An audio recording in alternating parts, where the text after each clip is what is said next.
Protestants continued to call them the Apocrypha, derived from the Greek word meaning hidden, marking the historically held distinction between books that were canon in Scripture and ones that were not. Nonetheless, traditions that the papacy held to as doctrine, like that of purgatory, worship of the saints, and prayer for the dead, could be proof texted out of many of the deuterocanonical books, and this was defended as scripture vigorously by Catholic apologists following Trent on a lot of these grounds. Luther, Calvin, and many other Protestant reformers noted that none of these doctrines could be found within the canon of scripture, and therefore Rome must include them to justify their own traditions. So West manages to get a lot wrong in a very short time here. First, and most obviously, there is no Catholic doctrine that says we are to worship the saints. Quite the contrary, the Catholic Church condemns that as idolatry. Now, I know many Protestants argue that asking the saints to pray for you is really the same as worshiping them. But I think that argument is both A, untrue,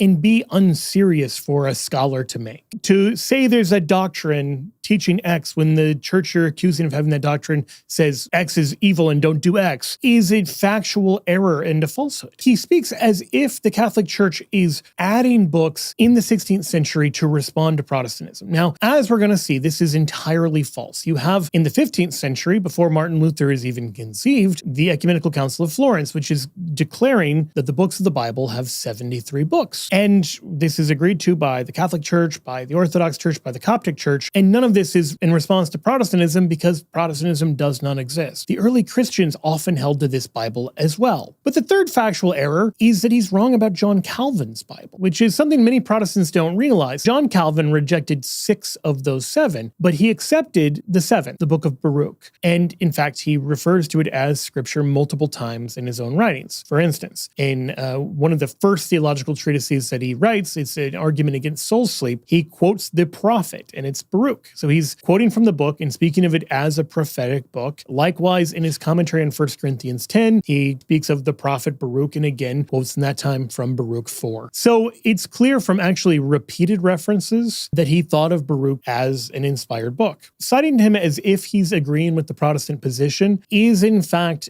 incorrect.